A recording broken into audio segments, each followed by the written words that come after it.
Sorry. Okay, so as you heard, I'm president of the Baja California chapter of CNPS, and I'm going to babble a little about how this went to happen. I'm sorry, this is not like breakthrough science. This is really just, we're just trying to do some stuff in Baja California. So I started doing this, doing native plant gardens in Tijuana specifically because I knew there was not much going on in Tijuana. And as we were doing this, doing science fairs in Tijuana and Rosarito, Tecate, we started meeting really interesting people that were also doing small stuff in their own, but really important in their own right way. We met Angelica and Jorge from Hormiguitas Nursery, which only do native plants in Tijuana. And it's a really small co-op, but they really do great things. I met the one and only James Riley, who I don't know if he's here right now. And he was really important for us because he not only was infatuated by Baja California, but he was really a great force to ally with and a great sponsor and motivator for what we started doing this in late 2011 and continue to do. Then CNPS, I just have to praise CNPS because at the CNPS Conservation Conference in 2012, we met a lot of people, and a lot of the people from Baja, a couple of people from Baja we met there. And after that, we did a trip with John Bradman to Catavina, to the Central Desert of Baja California. This was really important because we had a chance to see beautiful things that we wouldn't see in Mediterranean Baja California, and really bond, and something happened there. We started talking about the importance of having something like CNPS in Baja California, but we really didn't know what we could do. It was really an amazing time, and really, really magical time for that. Jorge Montiel Sula, after 3 days of not bathing, going back to CNP. And after that, I kept on meeting a lot of really important people, like architect Maria Chavez, right there, who was the director of the architecture school in Baja and was really interested in having native plants in her program. Olivia and the Fundación Esperanza Nursery in Tijuana also. At the Southern California Botanist Symposium meeting, I had the chance to meet Dan Glusenkamp. He had just been contracted by CNPS as executive director. And I went up to him and I said, hey, I'm from Baja California and we'd like to do something like CNPS in Baja California. Would you be interested? And he said, well, why don't we do a chapter? And to me, this was like, wow, I mean, sure, but how are we going to do that? So eventually we started building a core group, about 50 people in Mexico and Baja California.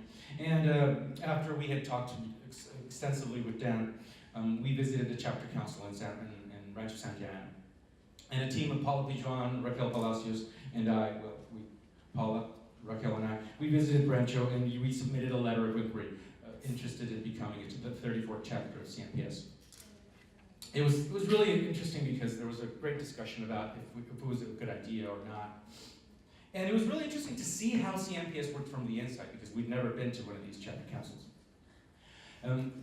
At that meeting, our chapter was approved by the delegates, but it still had to be approved by the board, which was going to be a little more difficult to do. So what we submitted was originally to become not the whole peninsula or the whole state of Baja California to become a chapter, but only the Mediterranean area of Baja California, which would include Tijuana, Tecate, Rosarito, and the Mediterranean portion of Ensenada all the way past San Quintin. So we left the petition there at Rancho Santa Ana underneath the foothills of Mount Baldy, hoping that something would happen. After the second chapter council that summer, we were approved by the board and we became the 34th and first international chapter of CNPS.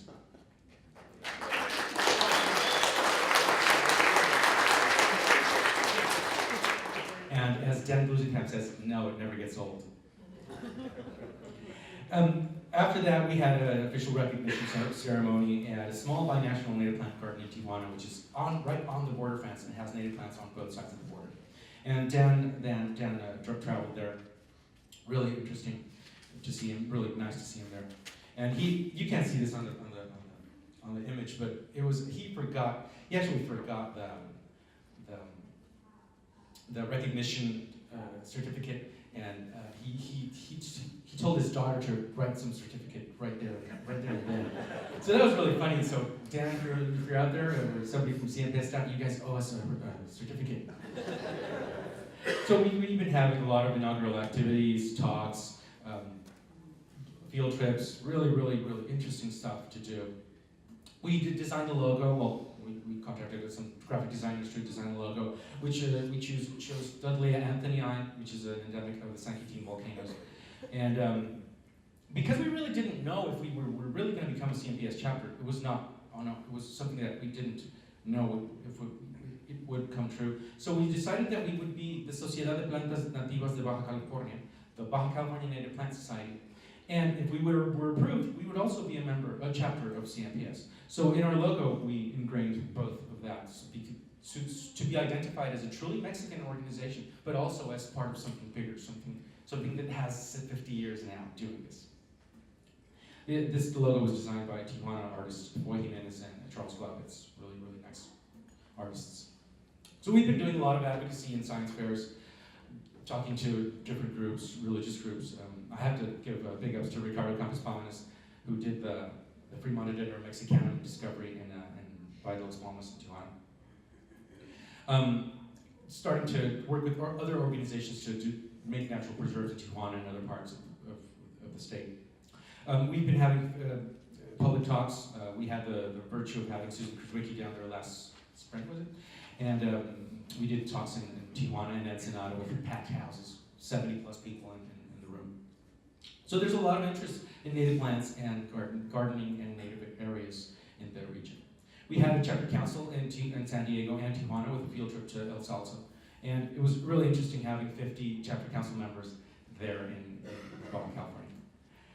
We've been working, one of our members, Pedro Arce, has been trying to do a botanical garden in Ensenada, which is something that's going to turn out to be apparently something really interesting.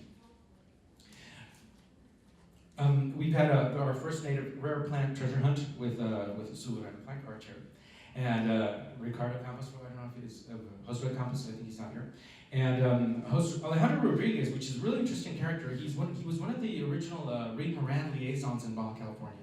So he's a treasure trove of information. He knows where all these rare plants are and where they could be. So that was something really important. They found an old occurrence that was done by Reed Moran at that occasion of CNPS thyrsophloris, which was something that we didn't know existed still in Baja California. This is chapter 50 CNPS delegates in Tijuana, in La Misión. I gotta give kudos to Gabriel Corona, who did 8 new plant submissions to the Mexican Federal Endangered Species List. She'll talk more about that in a while. Field trips with 70 plus people in Ensenada and around. But we've had some difficulties. We've tried to work with the government to do native demonstration gardens, native nurseries in government, and it's really hard to work with them. And this is one example that we were almost starting to do a really big demonstration garden in the Parque Morelos in Tijuana, and we felt we'd really touched the core with this government official. And recently he was fired, so now we have to start all over again with this project. Tecate is another. We're trying to do something in Tecate, and it's really hard doing. There is an echo there. There's people that are hearing us and are understanding where we're coming from, but it's not easy to work with somebody who's always done things the same way and really does not want to change. But after all the sad parts and the bad parts, at the end, the really fun thing is seeing kids enjoying nature and helping out Mexican kids have an identity and for them to find out that they're part of one of the richest places on earth for biodiversity, and yet one of the most endangered areas where we need to do something. So I'd really like to, with this field of shooting stars in Mesa El Descanso, I'd really like to thank Gigi Foundation, Turban Solar, Eco Parque, the Herbarium at Webs Ensenada, CNPS San Diego, all the people at Chapter Council, Larry Devine, Orchid Blackford for doing that first move to accept our chapter. Alan Harper, Sula, James, Matt Williams, and the Vernal Pool and her team, binational team, and all CNPS members who have really been really supportive of this. And Dan, thank you. And of course my 2 kids and my partner in crime, thank you.